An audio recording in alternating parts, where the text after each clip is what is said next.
The broadcast is now starting. All attendees are in listen-only mode. Good morning. My name is Kevin Shalast. I'm pleased to have Julia Graham here presenting on measuring pedestrian induced vibrations to assess suitability of existing laboratory for vibrations sensitive equipment. Julia is a structural dynamics specialist who has delivered vibration control solutions for more than 70 building projects, including 20 hospitals and research centers. She works closely with architects and fellow engineers to design facilities that are comfortable for occupants and able to fulfill their intended functions, whether they are landmark residential towers or laboratories containing advanced vibration-sensitive imaging equipment. Regularly invited to educate fellow building professionals on vibration issues, Julia is known for her rigorous analysis and effective mitigation plans. So I'm going to hand over the cue to Julia, and she'll get going with the presentation. So thank you, Juliet. And actually, one more comment. We'll leave the questions till the end, so just make some notes, and we'll get to them at the end of the presentation. Okay, thanks, Kevin. So today I'm going to be talking to you about measuring pedestrian-induced vibrations to assess the suitability of an existing laboratory for vibration-sensitive equipment. I developed this presentation in consultation with Jim Argenta at HBT Architecture, and the presentation is centered around a case study that Jim and I worked on a few years ago now. So just some background about us. Jim's an architect with HBT Architecture. He's been working there since 2013, and he's been working in architecture for more than 15 years with experience on several healthcare and lab facilities. I'm an engineer with RWDI. I've been there since 2010, and in that time I've worked in the acoustics, noise, and vibration group, and I now specialize in vibration in RWDI's vibration and damping group, Motioneering. So this presentation is centered around a case study. So I'll begin the presentation by briefly introducing the case study to you, and then I'm going to talk about four main ideas, which are the vibration criteria, and then how vibration can adversely affect labs, perception versus reality, and the outcome and mitigation. On all of those will be discussed in the context of how they relate to this case study. So I'll begin by talking about vibration criteria, and here I really want to highlight the importance of the natural frequency, because equipment usually is adversely affected if it begins to resonate at its natural frequency, and we're going to look at how that relates to the vibration criteria. And then next we'll look at the effects of the vibration on laboratory equipment, so not just whether or not the vibration is going to exceed criteria, but what happens when it does. And there's two things that I'd like to talk about in that section, which are the rate of occurrence of vibration exceedances, and then how disruptive each vibration occurrence can be, and those will differ depending on the site and depending on the types of equipment going into the space. Then we'll talk about perception versus reality. So in this project, the researchers were moving into a building that had a reputation of being vibration prone. So we'll look at how that reputation or perception compared to the reality of the building and how we quantified that. And then finally, we'll talk about the outcome of this presentation as well as mitigation. So in this project, we didn't actually require mitigation for vibration, but people always ask about mitigation, so we'll talk a little bit about mitigation there as well. So the case study, this was a university building located in the northeastern United States, and we had one group of researchers that were moving from an existing building to another existing building that was being repurposed for this research group. And there were two things that were a concern with this move. The first was that the researchers were bringing with them these two very sensitive microscopes, which are known as 2-photon microscopes. The microscopes themselves don't look that exciting, so I've also included a picture of an image that is created by these microscopes, which are able to produce really detailed images. And then the other issue was that the repurposed building that the research team was moving to had a rumor of being vibration prone. So the researchers were just uncomfortable with moving there in general because of that idea.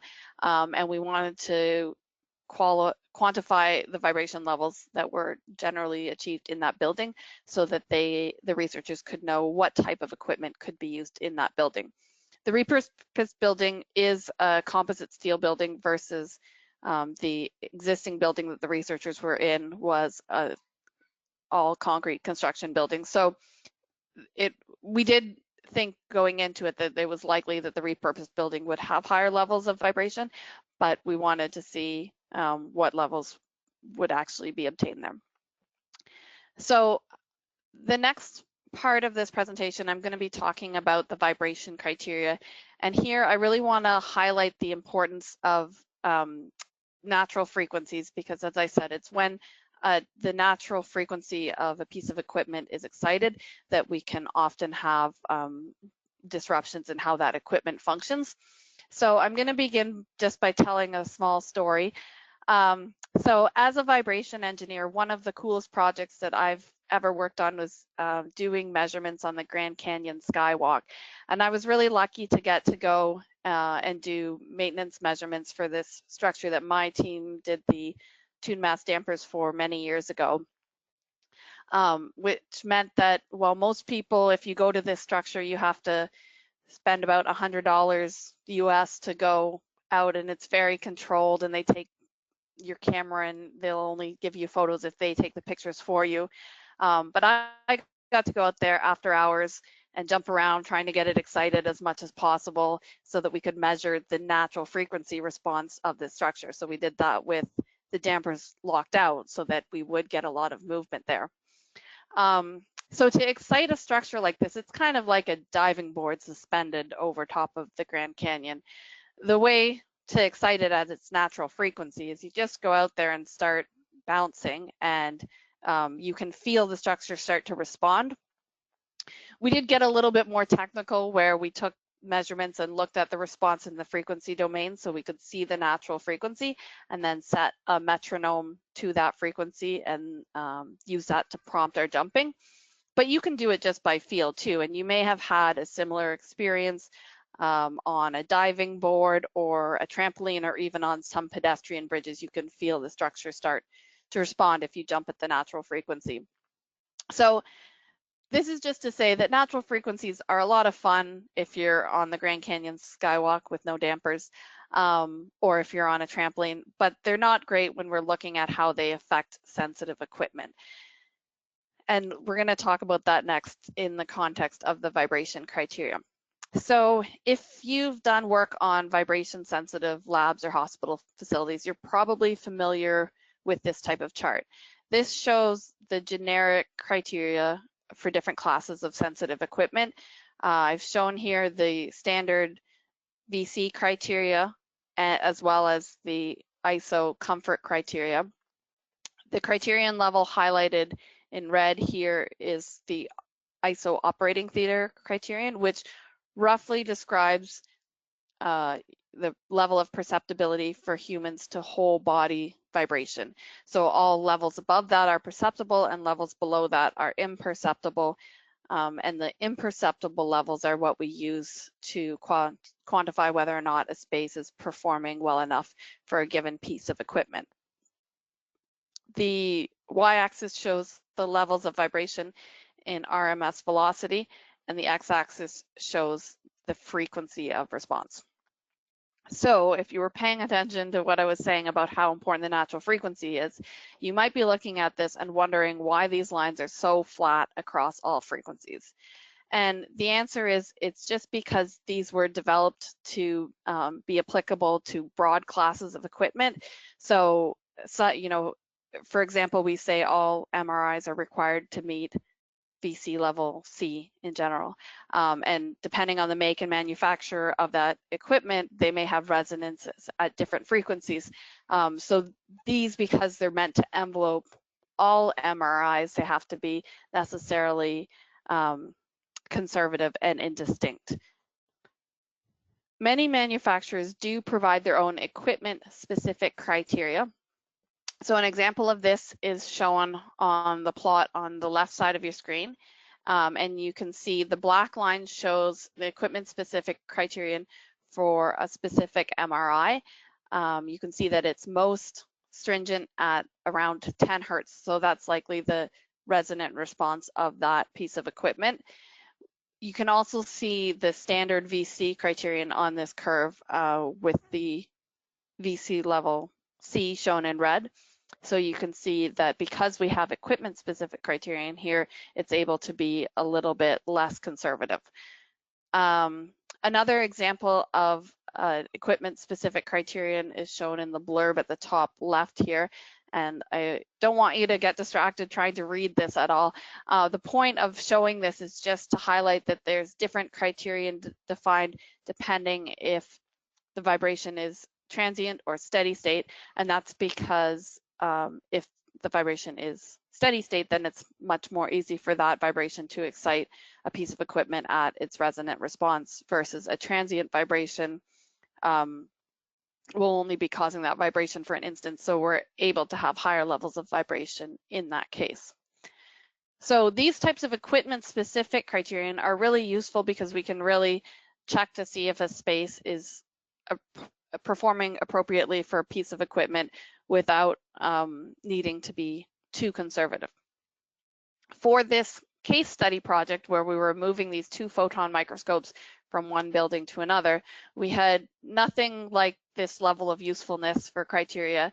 There was 2 microscopes from 2 different manufacturers, so I contacted both of the manufacturers to talk to them about the criterion levels.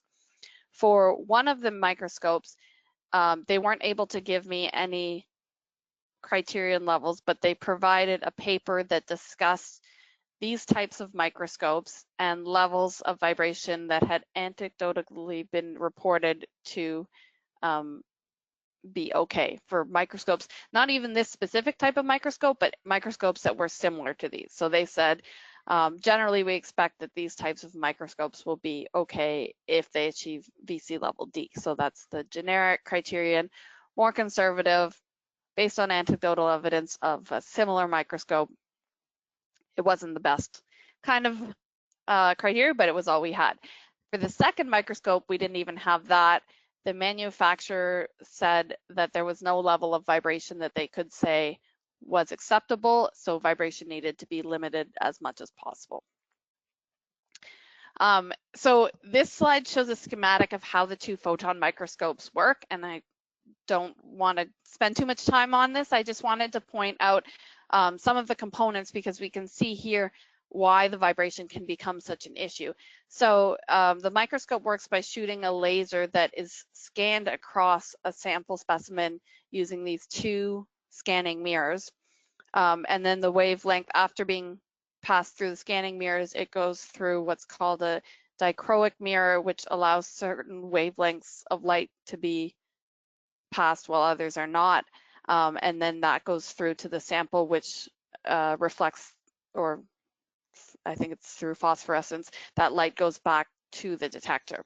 So just by this basic understanding of how the microscope works, we can see why vibration can become such an issue, because we have all these different components and any one of them could be resonating with respect to the others, and that would cause the microscope to not function properly. And the other issue is because there's so many different components, this might be part of the reason why the criterion hasn't been well defined yet, because all of these components could have their own resonant frequency that is separate from the other components. So the way that I define the criterion for the one microscope where we had the criterion level that was VC level D, and that criterion is for the base of the microscope. And we knew this microscope was situated on an isolation table. So in order to compare the measurements that we were taking at all the locations on site, which were on the structural slab and not on an isolation table, we needed to kind of back out this transmissibility function of the table to the measurements. So an isolation table works because it has its own natural frequency, and at that natural frequency, the vibrations are actually going to be amplified between the structural slab and the equipment. So this transmissibility plot on the left shows the acceleration that's transmitted to the microscope divided by the acceleration that's input from the floor slab. And you can see that that transmissibility value is greater than 1 at very low frequencies. So that's the natural frequency of that table.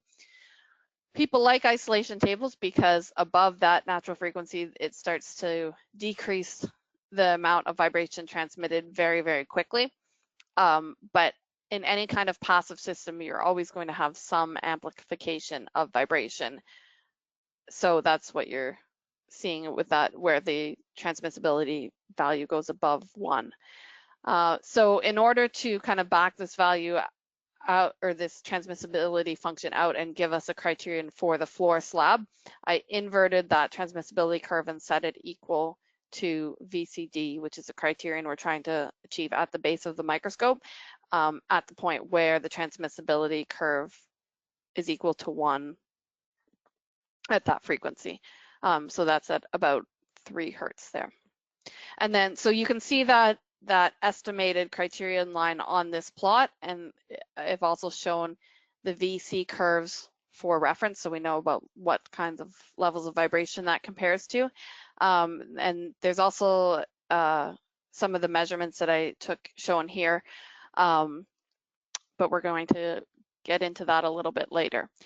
So that concludes what I wanted to say about vibration, about the vibration criteria. We're just kind of talking about how that vibration is most detrimental when it acts at the natural frequency of a piece of equipment, and how some equipment-specific criterion is designed to reflect that, whereas if we have just generic criterion, we don't get a sense of what the natural frequency of that equipment is. So let's now turn to how the vibration can actually affect labs. And so there's 2 concepts that I want to focus on here. That is the rate of occurrence, so how often these disruptive vibrations or exceedances of criteria are occurring. And then the other is the impact of that disruption. So when those vibration exceedances occur, how much does that disrupt the process that we're trying to achieve? So I'm going to start out with a comic, and I'll just give you a minute to read it.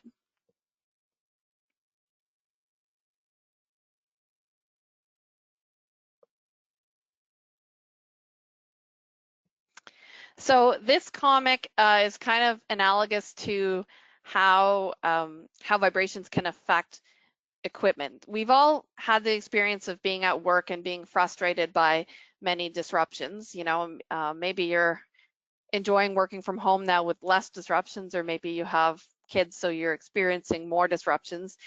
But in any case, we all recognize how disruptive these vibrations can be. And there's 2 reasons that you might find it really frustrating to have a lot of interruptions. One is that if you're being interrupted all the time, just constantly, then it's really hard to get anything done, even if it's a simple task. And the other reason that the interruptions could be really frustrating is, you know, even if you were getting interrupted pretty rarely, but you were working on a task that required you to get into a concentration zone like Dilbert here, then those disruptions could be really frustrating. And this is kind of analogous to how vibration disruptions can affect equipment.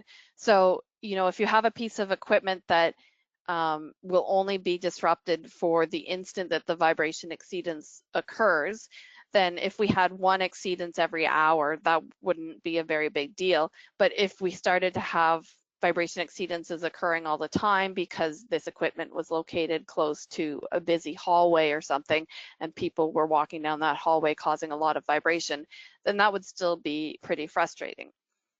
The other reason that vibration exceedances can be frustrating is if we have equipment like scanning microscopes, where the process takes several minutes to complete, then, you know, even if you only had a few of these interruptions every hour, every time that disruption occurs, you're losing minutes of work. That would still be pretty frustrating. So the next slide here shows an example of how an image might be disrupted by these vibrations. This is created from an electron microscope. There's two images, both created from an electron microscope, which is showing an E. coli bacterium at 65,000 times magnification. And the image on the left is produced by a microscope which is supported on a platform achieving its required criteria of VC level D, where the image on the right is supported by a platform which is achieving a much less stringent criterion, VC level A. And so you can see here that we're getting a lot of blurring of that image on the right, and that's because we might have relative movement between the scanning component of the microscope and the specimen that it's targeting.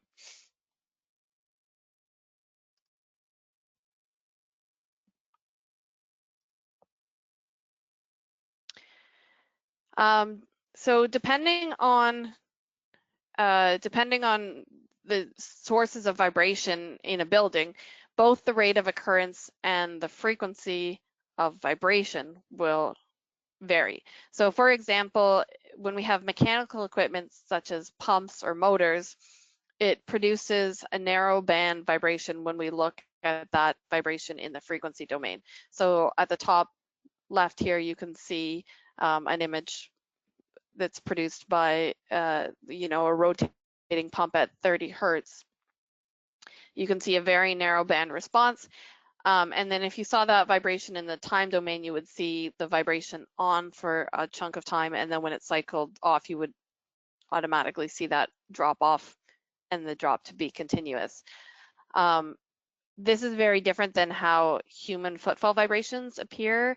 When we do measurements, you can see when a person walks, they're producing not a perfect sinusoidal force. So that means that the vibrations in the frequency domain are input not just at the frequency that that person is walking, but also at higher harmonics of that frequency. So if I'm walking at 2 hertz, I'm producing forces at 2 hertz, 4 hertz, 6 hertz, 8 hertz, etc. And human footfalls are often the most critical source of vibration on elevated floors because the mechanical induced vibration can be controlled by isolating the equipment, but the footfalls can't be isolated. And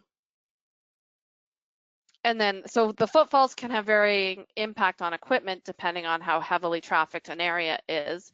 And if we have equipment that is only going to experience an instantaneous disruption of vibration when we have an instantaneous vibration source, then maybe we don't care if those vibrations occur a few times an hour, let's say, but we would care if they were occurring all the time because we had a lab located close to a heavily trafficked corridor, for instance. So the traditional VC criteria don't include the rate of occurrence in their definition.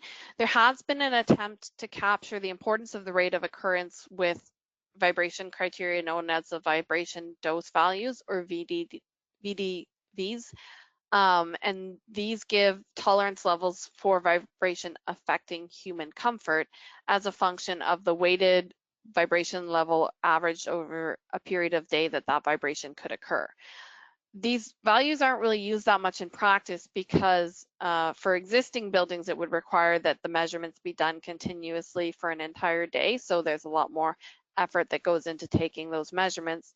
And for buildings that have not yet been built, it's hard to have a sense of how much that building will be trafficked and to include those vibration sources into the predictions of vibration. And then again, these values are used to assess human comfort, so it's not really suitable for sensitive equipment anyway. For sensitive equipment, a good way to define the levels of vibration is to produce statistical summaries of how often these vibration levels occur. So for this project, in the repurposed building that the researchers were moving into, we did 30-minute measurements at all of the locations where sensitive equipment might be being moved, and at many different locations in the repurposed building, to give the researchers a sense of the overall vibration performance of that space. So for each of these 30-minute measurements, we produced a chart that shows the RMS levels of vibration compared to the VC curves. With the red line here shows the maximum level of vibration measured over that 30-minute period. The green line shows the L10 values, which are the values exceeded only 10% of the time. We also have the mean values shown there in yellow. So you can see that, you know, the maximum values are much, much higher than the values that are exceeded only 10% of the time. So in a 30-minute record, that's only 3 minutes of values that are exceeding that L10 curve. And so that might be a good indication of what types of equipment could go into that space if that equipment was only going to be disrupted instantaneously. We also looked at trying to capture the expected worst case from human footfalls, since we expect that to be the biggest source of vibration on these elevated floors. So the way to do that is that I would excite the floor with an impulse force, and then we can pull out the resonant response, or the response that that floor wants to respond at most, from the spectral response of the floor. And then we can try and target walking frequencies that will induce a resonant response of that floor. I set a metronome, and then I pace back and forth at those frequencies that are expected to be the worst case. And then from those walking measurements, we take the maximum result and compare those to what's measured for the ambient. So in most of the measurements for this building, we found that the walking maximum was very close to the ambient maximum. So that's all I was going to say about presenting, or about how the vibration affects sensitive equipment. The next thing that we're going to talk about is the perception versus reality. So one of the things I found really interesting in this project is that the building, is that the researchers were disinclined to move into this repurposed building because it was vibration prone. And the owners said things like, well, everyone knows that building experiences a lot of vibration. It's really close to a busy road. And you know, I knew they were moving from a concrete building to a steel composite building, so I didn't disagree that it would be likely the steel composite building would have higher levels of vibration than the concrete building. But I found it pretty unlikely that road traffic induced vibration would travel through the ground to these elevated floors and excite the floor at a perceptible level. So the fact that people were saying it was going to have high levels of vibration on the elevated floors because it was close to a busy road, I thought maybe they were perceiving the building to be vibration prone because it was noisy. And we've seen this before in practice. My team was recently involved on a project in where a building was being constructed, or is constructed, over top of a subway, and there's a lot of complaints about the vibration from the subway disrupting human comfort on the elevated floors. And my team went and did extensive measurements there, and we found that the vibration levels on the elevated floors when the trains passed by were not above the threshold of perception.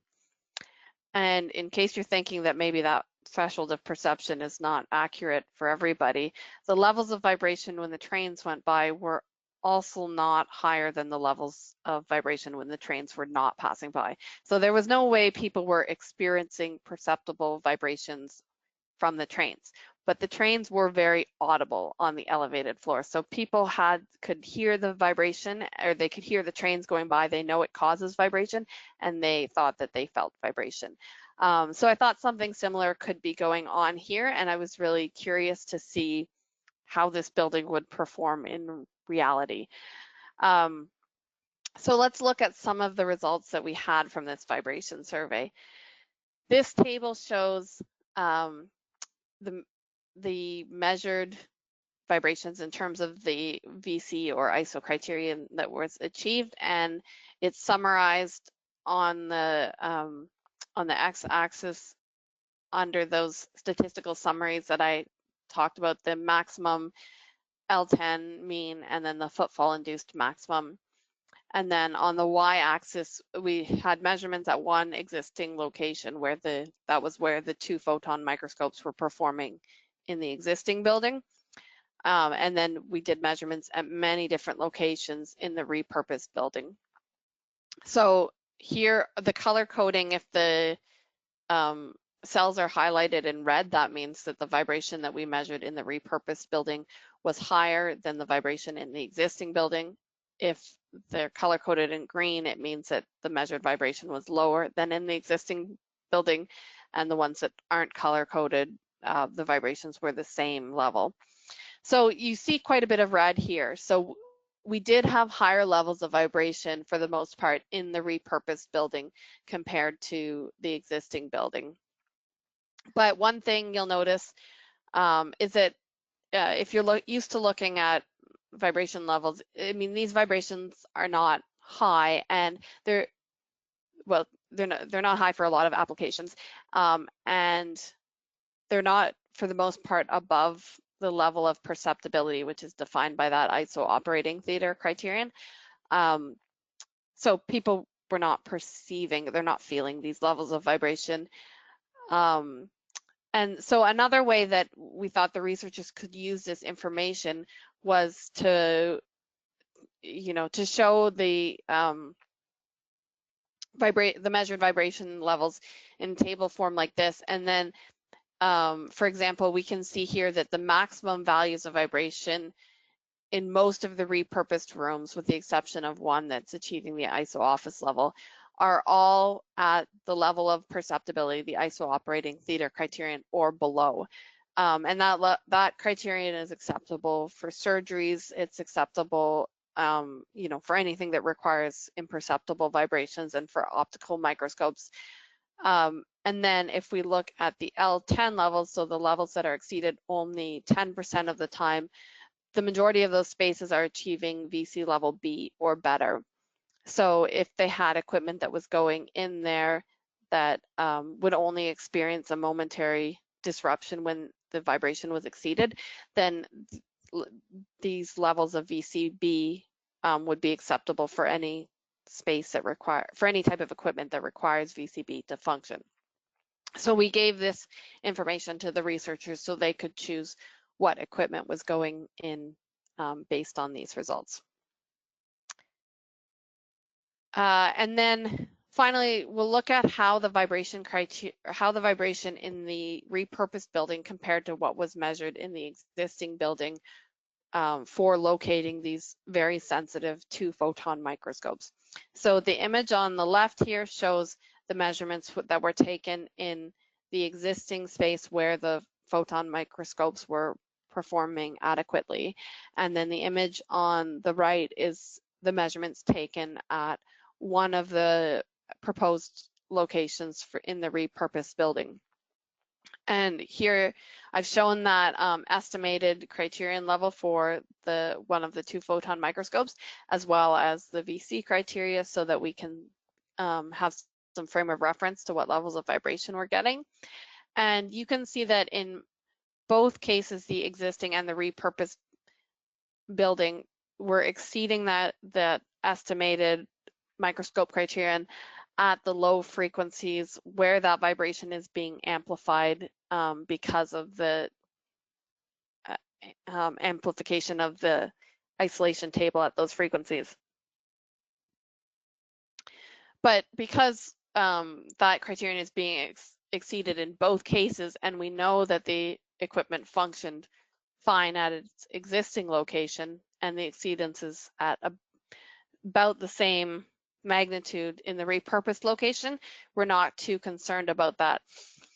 And then the other thing is, for the 2 photon microscope for which we didn't have any criteria, the only thing we can do is really compare the existing measurements to the repurposed location measurements.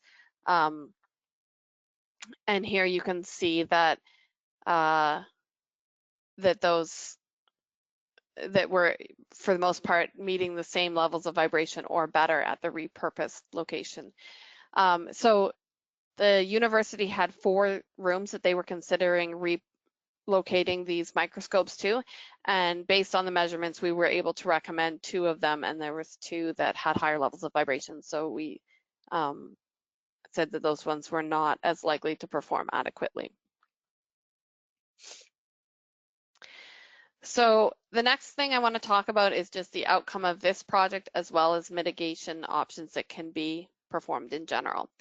So in this project, we found that, we did this project back around 2017, I believe. And so since then, they have had 2 sensitive microscopes be relocated to the repurposed space. And the locations of those are shown in red on this plot. And those locations we measured to achieve VC level A for both the ambient and the footfall induced maximum levels. And we've heard from the university that those microscopes are performing adequately. Unfortunately, for the purposes of this presentation, the 2 photon microscopes that the university was most concerned about have not yet been relocated, just because the universities had a shift in their priorities that was unseen at the time we did the measurements. So we're not able to report on how those performed. But we do know that they did move a new confocal microscope into the basement of the building. The confocal microscope is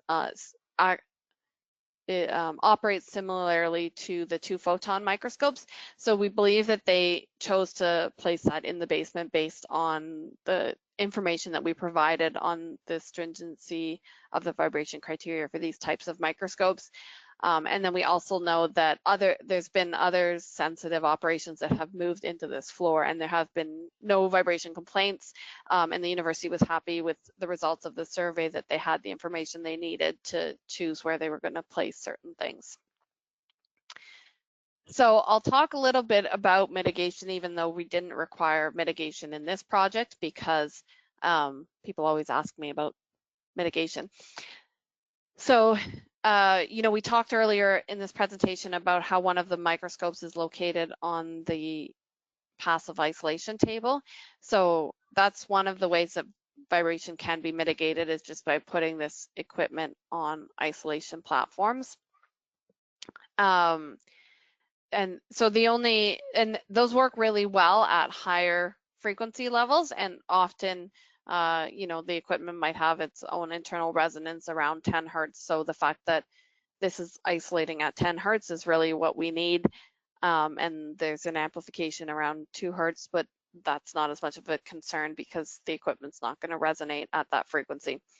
But I do want to point out that the passive systems always have this amplification, because I get asked about it a lot. And I think people hear the word isolation and they think it should mean that there's isolation everywhere, but there will always be some amplification at lower frequencies. The only way around that is to use an active isolation table, and that works similarly to the passive isolation tables, except for that it also has an vibration sensors and an actuator on it, so that it can produce a force that counteracts the acceleration at that system's natural frequency, so you don't get that spike. Another way to do mitigation is if you have a structure that's going to be housing a lot of sensitive equipment, it's good to design that structure to not have vibration issues to begin with, so you don't need to have isolation tables at all the locations of the sensitive equipment, because those can add up. So the way to mitigate the structure through structural changes is either adding mass or stiffness to that building. And I've just included these plots here because I wanted to mention that when you're adding mass, that tends to decrease the response across all frequencies, whereas when you're adding stiffness, what that does is to shift the natural frequency of the structure to higher frequencies. So in these plots, you can see spikes in the measurements, the one on the left at around 8 hertz and the one on the right around 12.5 hertz. So if we add more stiffness, that will shift those spikes up to higher frequencies, and that means that the structure is responding at frequencies that are further away from footfall frequency and less likely to be excited by human footfalls. And then another option for mitigation is to optimize the equipment location, and that's what we did in this project, in the case study project, but we didn't have to do it as a mitigation because we did it ahead of time, so it was planned out. So in structures where the structure is already existing, we can go and do vibration measurements at many different locations and quantify the levels of vibration expected throughout the building, and then equipment locations can be chosen based on the outcomes of that survey. If we don't have a structure already constructed, then we can use finite element method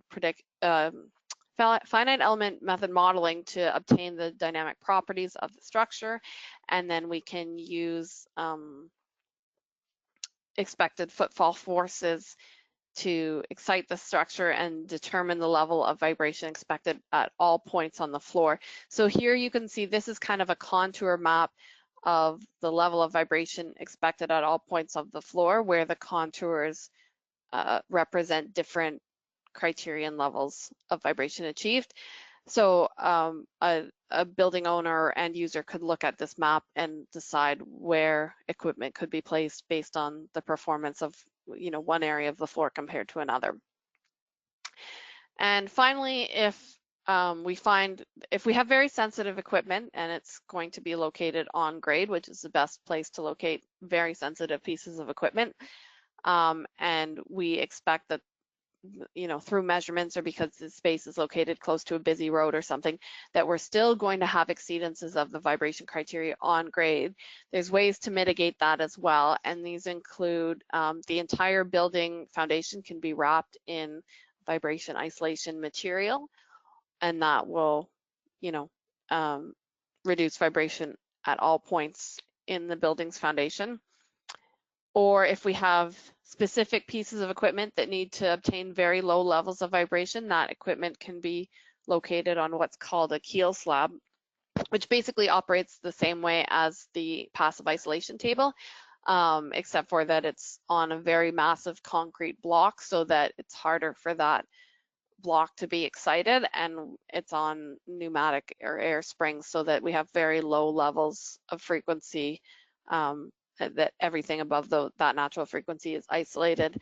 And these systems also can be designed with active isolation as well, so that we don't have a resonant spike at the natural frequency of this system.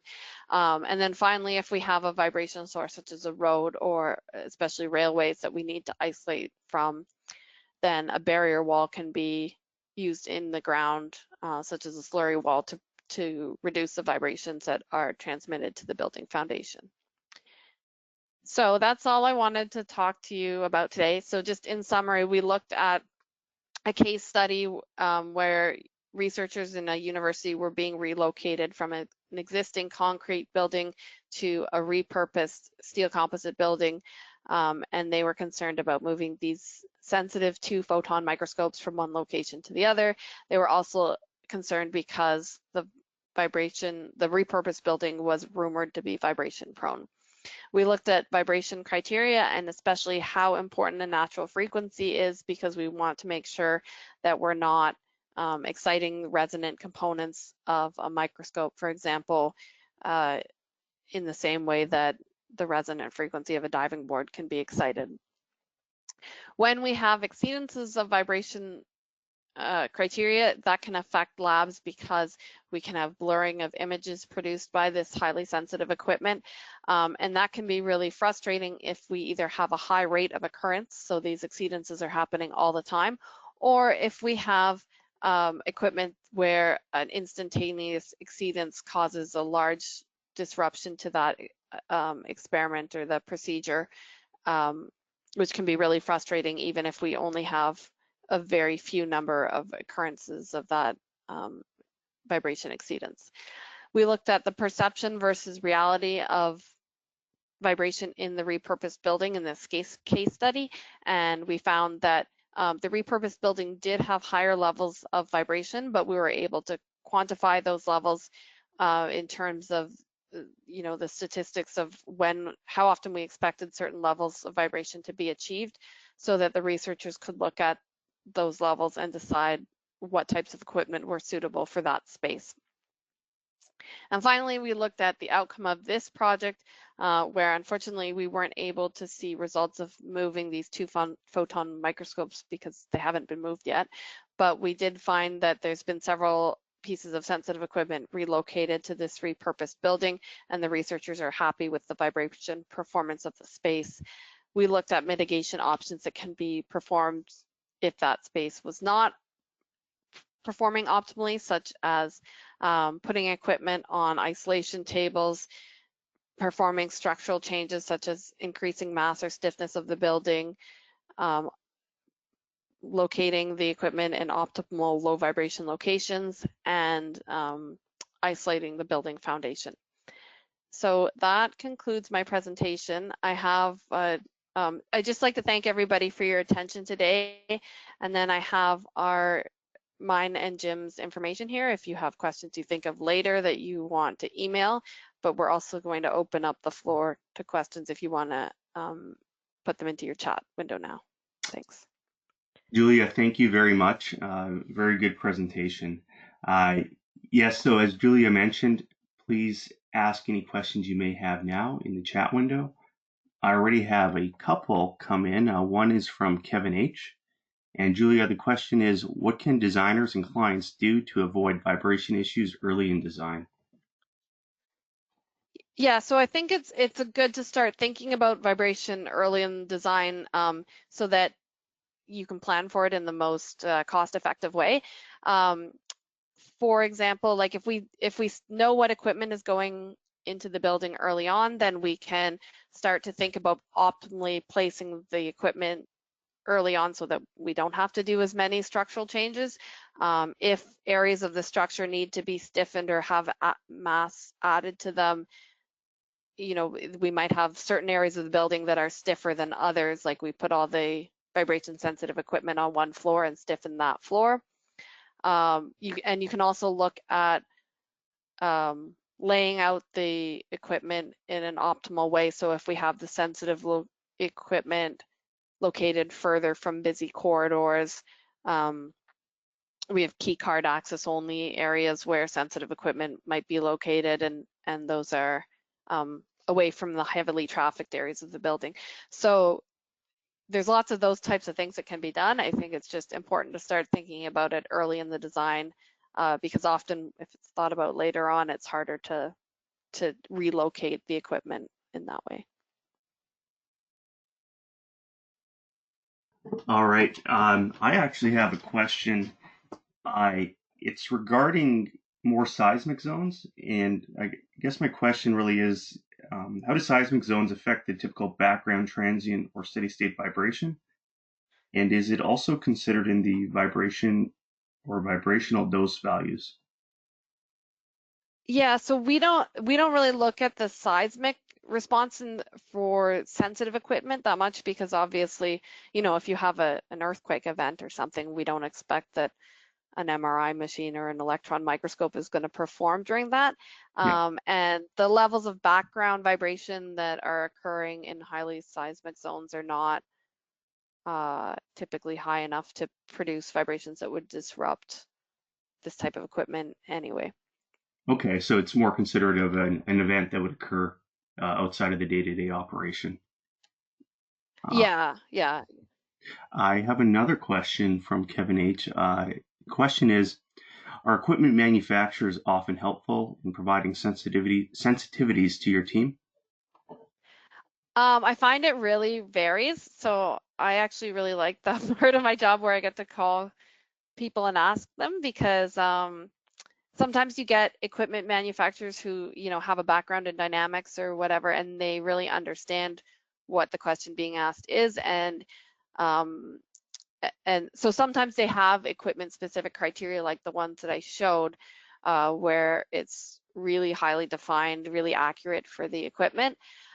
Sometimes they don't have that, but they understand what the concern is, and they're able to, speak to what types of construction the equipment has functioned well with and what types it hasn't. And then sometimes you get people who just have no idea what you're talking about, and usually that's for equipment that's not that sensitive to begin with, and that's why nobody knows. But like I said, in this project we had the equipment manufacturers knew the equipment was sensitive, but they just didn't have the research, or they didn't have the research on it to say what exact levels of vibration were required. Okay. But yeah, the short answer is it varies a lot. All right, makes sense. I do have another question, and it's more with regard to, you mentioned the key slabs that Yeah. could be installed in areas that maybe have known or could have known issues.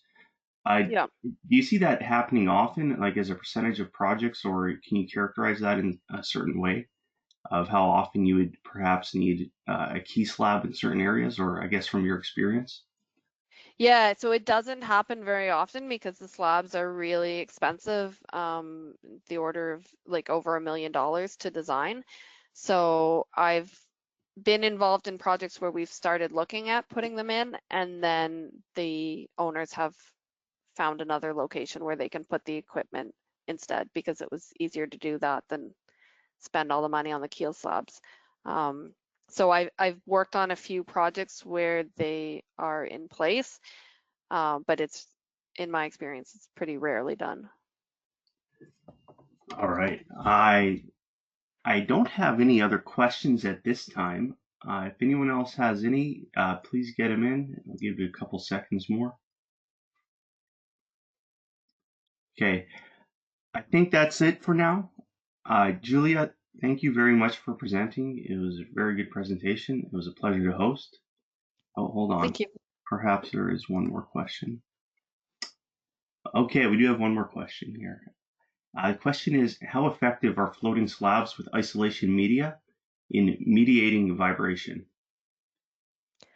So they can be really effective because, you know, like the transmissibility function that I showed um, for the isolation table, they work the same as that, except for that they are even harder to excite because they're so massive. So we've looked at putting them in a couple places. Like I said, there's been a bunch of times where I've been working on it and then they decide to relocate the equipment anyway, but they are really, really effective. Some of the, like in addition to putting the equipment on the keel slab, it also needs to have other considerations, like if you have equipment that's that sensitive, sometimes we have to acoustically isolate the equipment as well. So like a room within a room kind of construction, because even audible noise can cause movement of that equipment. And you need to also look at how airflow can affect that equipment. So the HVAC system or the ventilation system needs to be specifically designed for that. So there's other considerations that need to go into making sure that there's no vibrations in addition to the keel slab, but the keel slab is very effective at isolating ground-borne vibration. Okay. This is, I think, it for questions. That makes a lot of sense, and that's interesting too about the airflows that can affect certain equipment, or the acoustic element too, which perhaps some people might have more questions on. That is certainly interesting for me. At this time, I would like to thank everyone for attending. Thank you, Julia, for presenting. This webinar will be available on the SLCan webinar series on YouTube. And I'm going to close this out for now. So everyone stay safe and take care. Thank you very much. Thank you.